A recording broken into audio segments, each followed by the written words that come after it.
आज का हमारा विषय है पृष्ठीय क्षेत्रफल एंड आयत क्यूबॉइड। क्यूबॉइड की हमने ये शेप बनाई है। एल सेंटीमीटर इसकी लेंथ है और विड्थ इसकी वी है और एच इसकी हाइट है। घनाभ का आयतन होता है लंबाई गुना चौड़ाई गुना ऊंचाई और ये क्यूब होता है सेंटीमीटर क्यूब या घन।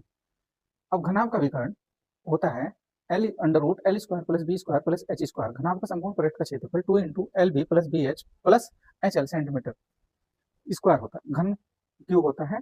घन का आयतन, घन की प्रत्येक भुजा बराबर होती है, तब यहाँ से घन का आयतन होता है ए की पावर क्यू और घन का विकर्ण अंडर रूट 3a सेंटीमीटर।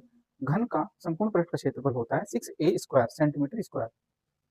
बेलन बेलन हमारे पास में जो सिलेंडर होता है उसी को बेलन कहते हैं। यहाँ से इसकी अगर त्रिज्या r हो और ऊंचाई h हो तब बेलन का आयतन होता है 2 पाई r स्क्वायर सेंटीमीटर क्यूब।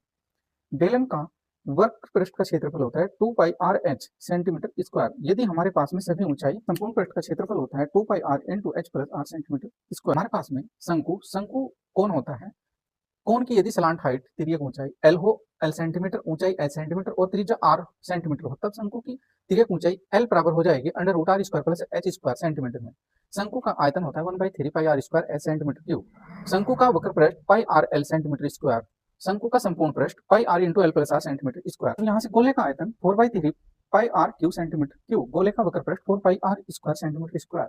अर्धगोले का आयतन 2/3 पाई आर क्यूब सेंटीमीटर क्यूब। अर्धगोले का वक्र पृष्ठ 3 पाई आर स्क्वायर सेंटीमीटर स्क्वायर। कोई बेलन एक खोखले अर्धगोले के आकार का है जिसके ऊपर एक खोखला बेलन अध्यारोपित है। अर्धगोले का व्यास 14 सेंटीमीटर है और इस बेलन की कुल ऊंचाई 13 सेंटीमीटर है। इस बेलन का आंतरिक पृष्ठीय क्षेत्रफल ज्ञात करो। जो हमारे पास में अर्धगोला है, अर्धगोले की जो व्यास है वो 14 सेंटीमीटर है, फिर त्रिज्या 7 सेंटीमीटर हो जाएगी। हमने यहाँ से निकाली है। बेलन की जो ऊंचाई वाई एच 6 सेंटीमीटर, बेलन का कुल आंतरिक पृष्ठीय क्षेत्रफल हो जिसमें बर्तन की कुल लंबाई दी है 13 सेंटीमीटर। तब यहाँ 13 सेंटीमीटर में 7 सेंटीमीटर घटा देंगे तो यहाँ से हमारे पास बेलन का ऊंचाई आ जाएगी। यही हमने यहाँ पर किया है। फिर बर्तन का कुल आंतरिक पृष्ठीय क्षेत्रफल, अर्धगोले का आंतरिक पृष्ठीय क्षेत्रफल प्लस बेलन का आंतरिक पृष्ठीय क्षेत्रफल। यहाँ से दोनों का लिखा ये और लिखने के बाद इसको थोड़ा सोल्व किया। सोल्व करने के बाद इसकी जो वैल्यू थी वो पुट की और पाई का मान 22/7 रखा। तब यहाँ सोल्व करके 572 सेंटीमीटर स्क्वायर हमारे पास में एक खिलौने की त्रिज्या 3.5 सेंटीमीटर वाले एक शंकु के आकार का है जो उसी त्रिज्या वाले एक अर्धगोले पर अध्यारोपित है। इस खिलौने की संपूर्ण ऊंचाई 15.5 सेंटीमीटर है। इस खिलौने का संपूर्ण पृष्ठीय क्षेत्रफल ज्ञात कीजिए। ये संपूर्ण खिलौने की ऊंचाई है 15.5 सेंटीमीटर। इसमें से अगर हम इस गोले की त्रिज्या घटा दें तब हमारे पास में शंकु की ऊंचाई आ जाएगी 12 सेंटीमीटर। ये हमने यहाँ पर किया है। शंकु की ऊंचाई अगर हमें निकालनी है, एल बराबर है under root R square plus H square equal to under root 3.5 square plus 12 square equal to 12.5 pi. हमारे पास संपूर्ण खिलौने का पृष्ठीय क्षेत्रफल होगा शंकु का वक्र पृष्ठीय क्षेत्रफल प्लस अर्धगोले का वक्र पृष्ठीय क्षेत्रफल।